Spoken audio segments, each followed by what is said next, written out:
নোয়াখালীর কবিরহাট উপজেলায় প্রায় ২৮টি রাস্তায় অন্তত ৩০ থেকে ৩৫ কিলোমিটার নতুন ও পুরাতন সড়কের সংস্কার ও নতুন করে পাকাকরণ কাজ শুরু হয়েছে। তবে নিম্নমানের সামগ্রী দিয়ে কাজ করার অভিযোগ উঠেছে বেশ কয়েকটি ঠিকাদারি প্রতিষ্ঠান ও কবিরহাট উপজেলা এলজিইডি অফিসের বিরুদ্ধে। সরজমিনে দেখা যায় উপজেলার ৭ নং বাইটইয়া ইউনিয়নের পাঁচকি পুকুর থেকে মমতাজের টেক পর্যন্ত সড়কটিতে নিম্নমানের ইট খোয়া দিয়ে কাজ চলছে। এতে স্থানীয়রা বাধা দিলে তাদেরকে উল্টো মিথ্যা চাঁদাবাজির অভিযোগ দিয়ে বিভিন্ন ধরনের হয়রানি করারও অভিযোগ উঠেছে। বলছিলাম যে ইটগুলি ভালো দেওয়ার জন্য, ১ নম্বর দেওয়ার জন্য। তো যখন ২ নম্বর ৩ নম্বর ১ নম্বর মিলে দেখতেছি, তখন কাজ অফ করে দেওয়ার পরে এরা অভিযোগ উঠেছে আমাদের নামে। আমি, মতিউর রহমান এবং নুরুল মোল্লা আমরা নাকি ২ লক্ষ টাকা চাঁদা চাইছি, কিন্তু এটা ভিত্তিহীন। পরে এটা প্রমাণ করার পরে বলতেছে যে না, আপনারা কোনো চাঁদা চান নাই। তো ২ নম্বর ইটের কারণে কাম অফ করে দিয়েছি। বিগত মনে হয় ৬ মাস কাম অফ আসলে। আমরা এখানে জনগণ আসবো, জনগণ যদি হাতি যদি সুখ না পায় তাহলে তো এটা আমাদের এই রোড করে লাভ হবে না। তবে এই রোডে বরাদ্দ হয়েছিল ১,৪৫,০০,০০০ টাকা, ঠিক আছে ভাই। তো উনিরা আমাদেরকে ওই একবার বালু হালাবার সময় ৯-৬-১৫ হিসাব করি বালু ফালাই চলে গিয়েছে। ওখানে আমরা আবার বেঠু দিয়েছিলাম। বেঠু দেওয়ার পরে ওরা আমাদেরকে সাদা বলে একটা আমাদের নাম ধরে বলছে। পরে যখন আমরা একে ফারওয়েজের বললাম যে ভাই, তোকে কে সাদা চাইছে, একটা লোক যদি প্রমাণ দিতে পারিস ও জনগণের সামনে আমরা ওদের বিচার করবো। ভাই এটা সরি, আমরা এটার জন্য আমরা দুঃখিত। এটা মানুষ বলছে, শুনছি, এটাই ঠিক। শুধু এই রাস্তাটি নয়, উপজেলার সবগুলো রাস্তাতেই রয়েছে একই অভিযোগ। দেখা গেছে উপজেলায় এলজিইডির চলমান সব কাজেই একই ধরনের ইট ও খোয়া ব্যবহার করা হচ্ছে।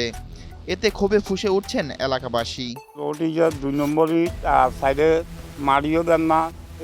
কিছুদিন হলে বর্ষা হইলে রোড ভাঙিয়ে হয়ে যাবে। এইটা নিয়ে আইনও কদিন বেটু দিছি দিছিয়ে তারা আরও উল্টাছি যাবে। ইট বালা ইট দেন না, ২ নম্বর ইট। আগে রোড কাঁচা ছিল, হেঁটতে না হানি গিরের মানজা মান আসছিল বন্যার টাইমে। গিয়ারে রোড ফাঁকা হইতে লাগছিল। ২ নম্বর ইট রোড ফাঁকা ঘরের রোড। আমার কত হয়েছে নোহাইলে রোড যেন আছে এনে থাক। আর কত হয়েছে আমার শান্তিলে আমি রোড ফাঁকা করুম। শান্তি হইতো না, অশান্তি জোয়া দিয়ে আর রোড করলে তো হইতো না। তো হাসিনা সরকারের আমালও একটা জিনিস, হাসিনাই খাইছে ও হাসিনার ছেলাবেলায় যেন খাই চলি গেছে। কিন্তু এখানে সরকারও কিছু করতে হইতো না, ওই ছেলাবেলায় খাই হাটবড়ি চলি যায়। তো সরকারের দোষ।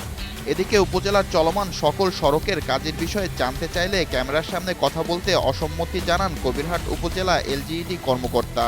তবে কাজের কোনো অসঙ্গতি আছে কিনা সরজমিনে দেখে সমাধানের আশ্বাস দেন তিনি। ১১৭৭ মিটার রাস্তা, মানে ১ কোটি শান্তি। কিন্তু আমাদের পার্টি লোকে মনে করেন ১ কোটি ১০ টাকা। এই রাস্তা নিয়েও এলাকার লোকজন বহু গ্যাঞ্জাম করছে। আমরা তো রাস্তা করবোই না আর কি। এই রাস্তা হলো আছে ২০ মিটার রাস্তা, ওখানে বাকি থাকতেছে ১২০ মিটার। ১২০ মিটার বাকি থাকার উদ্দেশ্য হলো আমাদের যে ডিপিপি থাকে, ডিপিপির লেন্থ মনে করেন ১১৬৭ আছে, আর টোটাল রাস্তার লেন্থ হলো ১১৬৭ প্লাস ১২০, ১১৬৭ প্লাস ১২০, এই ১২৮৭ মিটার রাস্তা হয় টোটাল। এখন ডিপিপি মানে পিডি স্যারের কথা যে ডিপিপির ১ মিটার রাস্তাও বেশি দিতে পারবো না। ডিপিপিতে যাও অনুমোদন হয়েছে, ওর ১ মিটার বেশিও আমি আপনার স্কুল অনুমোদন দিলাম। পরে আমরা আবার রিভাইজ করে পাঠাইছিলাম ১২০, যে একটা রাস্তা পুরোটাই পাকা টু পাকা, মাঝখানে কাঁচা ১২০ মিটার। এইটা ডিপিপি স্যারের সাথে কথা বললাম। পিডি স্যার বললো যে তাহলে আপনার অন্য একটা রাস্তার সাথে এই ১২০ মিটার একটা লিঙ্ক রোড দেখায় আপনার একটা স্কিম পাঠান। পিডি স্যার একটা মিটিং আসছিল এক্সচেঞ্জ অফিসে, এক্সচেঞ্জ স্যারের সামনে উনি বললাম আমি এই কথা। তখন অন্য একটা রাস্তার সাথে আমি পাঠাইলাম হলো করে লিঙ্ক রোড দেখায় পাঠাই দিলাম। পাঠাই দেওয়ার পর ওখান থেকে অনুমোদন দেওয়ার সময় ফোন করতে হবে। তো সাব স্টেশন করছে যে স্যার এই রাস্তা তো 120 মিটার মাছ দিতে পারবো না। কেন? হচ্ছে রাস্তার লেন কোনো রিভাইজ হয় না। রাস্তার লেন রিভাইজ হবে না। আমি বললাম যে পিডি স্যার তো সে পিডি আবার চলে গেছে এর মধ্যে, পিআরএল চলে গেছে। তার মধ্যে ওই পিডি কী বলছে না বলছে এই পিডি কথা না আমি কোনো রাস্তার লেন যার পরিপ্রেক্ষিতে হয়তো এর সাথে সেটাও হয়তো টেন্ডার হয়ে যেত, কিন্তু আমরা যার কারণে করতে পারি নাই। আবার এলাকার লোকজন, দুই পক্ষের লোকজন এবার দুই রকম বক্তব্য। তাদের কথা যে ওই মাথা থেকে করে, আবার এ পাশের লোক যে এই মাথা থেকে করে। এইরকম করে করে করে করে ওরা বহু দূরের থেকে বহুবার আমার এখানে আসছে। এক্সেল অফিসে গেছে, এক্সেল স্যারের কাছে। এক্সেল স্যার একদিন রাগ করে বলতেছে তাহলে মাঝখানেই বাদ দেয়, ওদের জন্য এতই সমস্যা, তাহলে মাঝখানেই বাদ থাক, দুই পক্ষই সন্তুষ্ট।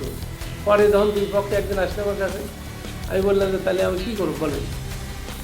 তাহলে আমার এক্সেল স্যারও বলেছে যে আমরা যদি এরকম গ্যাঞ্জাম হয় তাহলে মাঝখানেই বাদ থাকে, তার মধ্যে তাহলে থাকতে দেখেন টাকা হয়েছিল কিন্তু এই বস্তানি হয়েছিল কিন্তু একদিক থেকে। আর যদি আমি তো বললাম যদি সেরকম কোনো আপনি যেটা দেখালেন এরকম থাকলে আমরা রাস্তা তাকে এই যে আমি সাবেস্টে আজকে যাইতে বলছি, ও গেলে কিন্তু এই জিনিসটা সমাধান হয়েছে। সমাধান দিয়ে কীরকম, যেরকম খোয়া যেখানে আছে সেটা আমরা তাকে উঠাই নিতে হবে চিঠি দিয়ে। অতি দ্রুত নিম্নমানের সামগ্রী অপসারণ করে কাজের মান উন্নত করা হোক, এমন দাবি এলাকাবাসীর।